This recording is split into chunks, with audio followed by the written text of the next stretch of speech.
Oke, selanjutnya kita akan mengerjakan lab yang kelima di Linux Overview ini, yaitu lab 2.3.6 Linux Server. Di sini lab ini kita akan menggunakan Linux command line untuk mengidentifikasi server apa yang sedang running di komputer. Langsung saja, di lab ini terbagi menjadi dua part. Part pertama itu servers, lalu yang part kedua itu using telnet to test TCP services. Kita akan menggunakan security workstation, virtual machine. Di instruction-nya part 1 mengenai servers, yaitu servers are essential program written to provide specific information upon request. Client yang juga program reach out to the server, menempatkan request-nya dan juga menunggu untuk servernya merespon ya. Nah, lalu untuk step satunya kita minta untuk membuka terminal yang ada di virtual machine.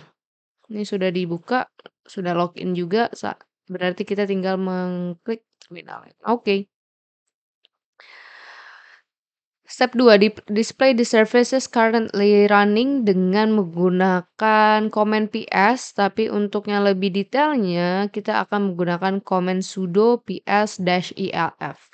Berarti sudo ps/elf.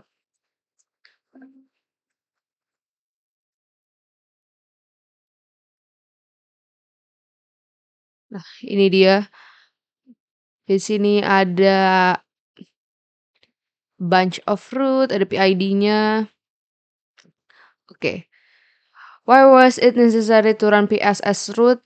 Karena kita runningnya sebagai analis, maka program-program yang muncul ini kalau nggak dijalani dengan PS kemungkinan hanya yang terlihat prosesnya hanyalah analis. Sedangkan untuk yang di luar itu seperti menggunakan regular user itu kemungkinan nggak kelihatan ya. Jadi ketika menggunakan analis kemungkinan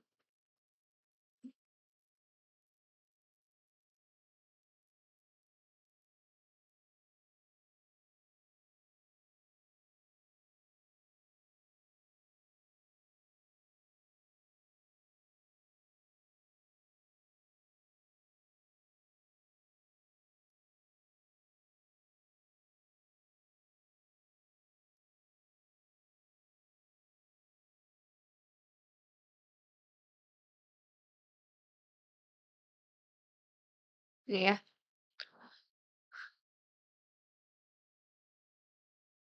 Lalu di Linux program VS Comment juga digunakan untuk mendisplay proses hierarki dengan menggunakan tambahan -egh option to display currently running process.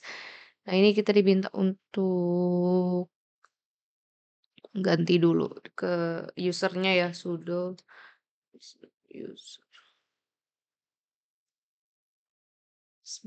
sbin engine x. Oke, setelahnya kita bisa lihat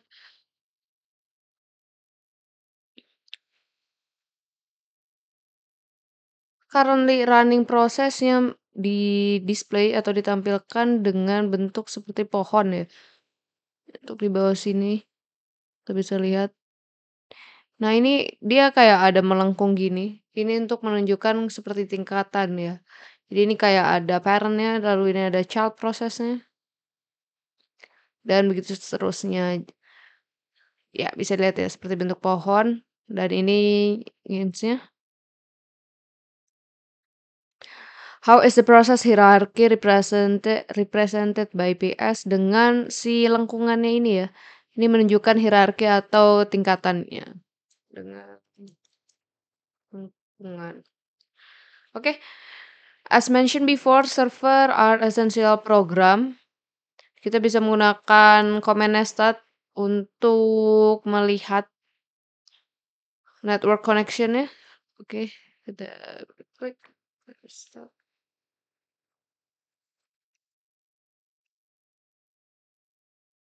Ini dia untuk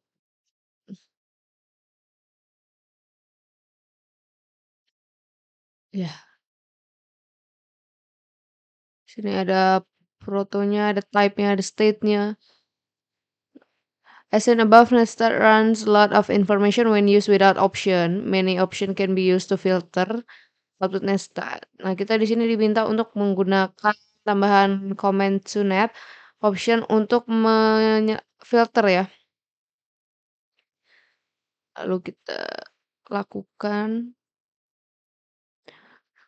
sudo netstat dash to net.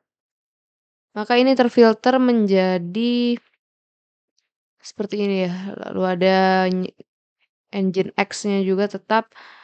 Lalu kita diminta untuk mencari arti dari dash T, dash U, dash N, dash A, dash P option di nestat ini artinya apa yang tadi kita ketikkan ini ya, TUNEP, TUNEP ini, AP ini dengan menggunakan komen manual untuk nestatnya. Man itu manual, terus kita diminta untuk. Nah, ini dia terbuka manual mengenai netstat. Netstat ini adalah network connection, mengeprint network connection, routing tables, interface statistik, dan lain sebagainya. Lalu kita diminta untuk cari komen-komen ini. Oke, kita cari dulu.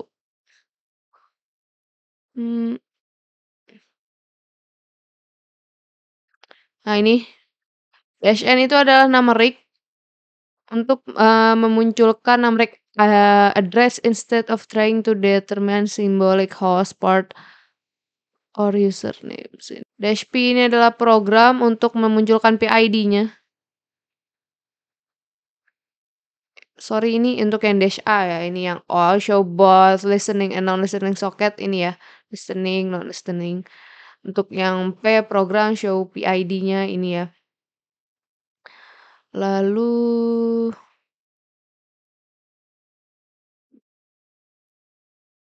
sudah ya. Maka kita bisa tuliskan kayak gini ya. Nah, ini. Oke. Is the order of the option important to nestat? Kita lihat di sini nggak order ya, nggak urutan, jadi jawabannya tidak. Client will connect to a port using the correct protocol. Jadi the first column show for layer protocol. Ini kita turun ya.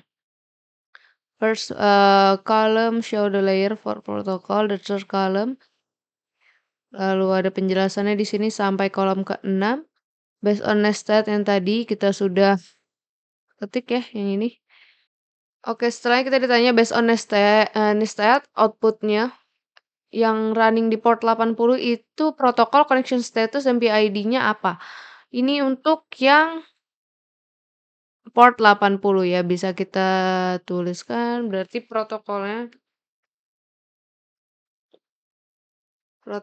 itu adalah TCP, lalu untuk connection stat ya. Connection statusnya adalah listen. Lalu untuk PID-nya itu 2025. Oke. While port number are just a convention, can you guess what kind of services running on port 80 TCP? Prosesnya kita bisa lihat di sini berarti masih yang ini ya. Ini kemungkinan dia karena lihat dari sininya kayaknya dia web server ya. Kemungkinan adalah web server. Oke.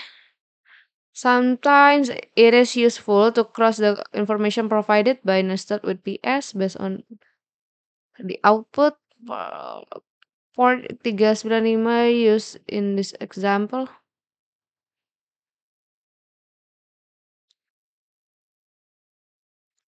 Ini ketika PID-nya 395 berarti kita pakai PID 2025 ya.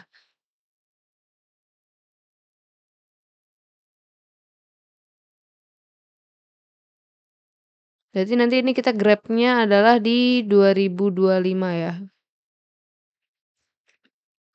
Sudah PS. Kalau pakai yang 395 harusnya nggak bisa ya. Kita coba ya.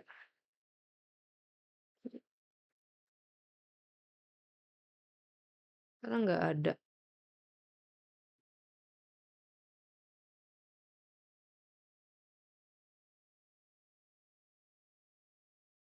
Tuh, hanya ada satu proses ya berarti kita grab-nya.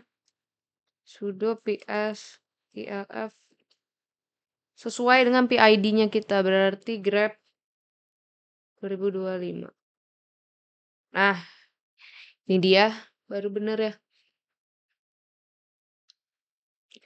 Sama ya. In the output above the PS command is pipe through the grab ini pipe untuk kayak memfilter ya. The first line show process on by root. Iya, first line prosesnya punyanya root. Lalu kalau second-nya itu punyanya HTTP, lalu yang ketiga itu punyanya analis as the grab. Kita grab 2025 komennya ya. Oke. The process PID yang ini 2025 adalah engine X. How could that be conclude from the output above? Seperti yang kita lihat tadi ini kemungkinan dia web server ya. Jadi bisa kita tuliskan berdasarkan kolom terakhir line 1 outputnya menunjukkan engine X. Ya, ini ya. 2025 ini tadi kita lihat di atasnya ini adalah engine X ya. Jadi dia udah menunjukkan output. Selanjutnya, what is engine X? What is its function? Use Google to learn about engine X. Oke, kita diminta untuk search dari sini aja kali ya.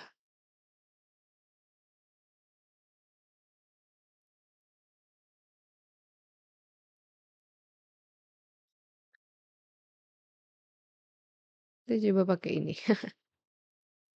Engine X.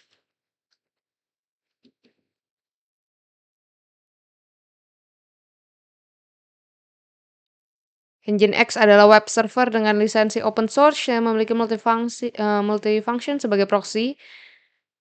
Web server Engine X terkenal karena stabil dan memiliki tingkat performansi tinggi dan minim mengonsumsi sumber daya. Nah, ini bisa kita tuliskan berarti ya Engine X ada web server dengan lisensi open source yang memiliki multifungsi sebagai proxy IMAP/POP3. Selanjutnya kita bisa baca aja di website ya. Oke, setelah dapat pengertian engine X, kita diminta untuk balik ke yang tadi. Ini tadi kita close ya, jadi kita klik ketik lagi aja sudo ps komennya f 2025 ya tadi. Sudo ps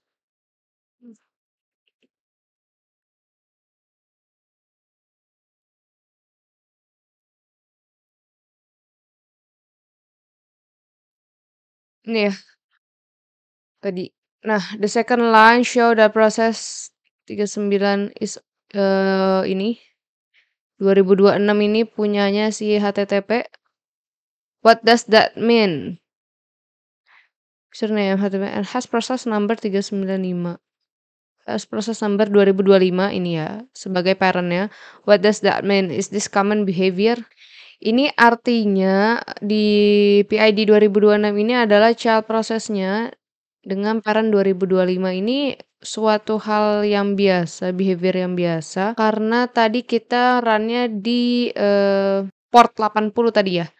Nah, ini kita karena running di port 80 jadi ini suatu hal yang biasa atau kita bisa tulisin seperti ini ya.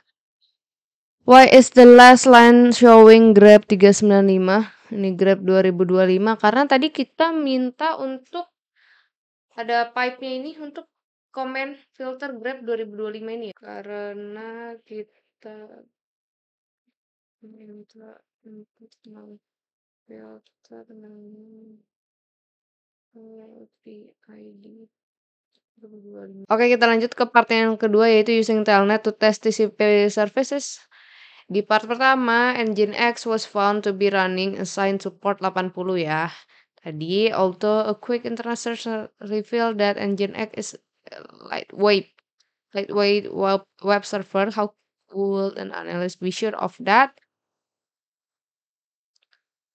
Just to make it look like the popular web server, use Telnet to connect the local host on port 80 TCP dengan comment.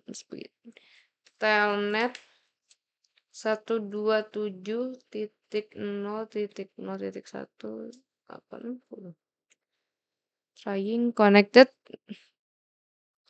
Press a few letters on keyboard. Any key will work. After a few key are pressed, press enter. Below is the full output including random key. Random key lalu kita enter ya. Ini kita random aja kita enter. Maka hasilnya adalah seperti ini. Bad request. Connection closed by foreign hold. Thanks to Telnet protocol, a clear text TSP connection wasn't. This connection allows us to send data directly to the server because Nginx is a web server. Oke, selanjutnya ditanya why was the error sent as a web page? Karena kita tahu bahwa Nginx ini adalah web server dan dia hanya berbicara dengan ini protokol HTTP ini ya, atau kita bisa tuliskan sebagai berikut. Nah ini ya, Nginx adalah server web dan karenanya hanya menggunakan protokol HTTP baru dia bisa works. While the server report error dan terminate the connection, ini ya terminate. The Nginx with PID kita 2025 is in fact a web server. The version Nginx is 1.16.1. Ini kita servernya versi 1.18 ya. Okay, the network stack. Not all service below is an example such a service. Look at the nested output presented earlier. It is possible to see a process attached to port 22. Use Telnet to connect to it. Lalu kita diminta untuk ke server 0.127.0.0.122. Ups, 127 Telnet 127.0.0.122. Oke. Lalu kita diminta tulis asal lagi. Invalid. Use Telnet to connect to port 68. What happens? Explain. Telnet 127.0.0.168. Unable to connect. To remove host connection-nya refuse. Di sini kita nggak bisa connect ya. Di telnetnya dituliskan telnetnya unable to connect. Unable to connect to remote host connection refuse. Oke. Berarti kita sudah sampai di akhir yaitu di reflection question. What are the advantage using Netstat? Lalu yang kedua, what are the advantage of using Telnet? Is it safe? Oke. Oke, setelah research kita dapat jawaban di sini keuntungan menggunakan Netstat yaitu memantau koneksi jaringan. Dapat memungkinkan kita untuk melihat daftar koneksi, lalu yang kedua informasi port, memberikan informasi tentang port yang digunakan setiap koneksinya, lalu keuntungan Telnet. Keuntungan Telnet itu kemudahan akses dan juga fungsionalitas sederhana. Tapi Telnet apakah aman? Jawabannya Telnet itu tidak aman. Kelemahan besarnya adalah kurangnya keamanan. Semua data yang dikirimkan melalui Telnet tidak dienkripsi sehingga mudah dicuri oleh pihak yang tidak berwenang. Lalu rekomendasinya kita bisa menggunakan seperti SSH yaitu Secure Shell yang menggunakan enkripsi untuk melindungi data saat mengakses perangkat jarak jauh. Oke, ini kita copy aja nih untuk keuntungan telnetnya, lalu untuk yang keuntungan Nestat, kalau untuk yang telnetnya ini. Oke, maka dengan begitu sudah selesai lab Linux servernya. Cukup sekian dari saya, apabila ada kesalahan mohon maaf. Terima kasih. Wassalamualaikum warahmatullahi wabarakatuh.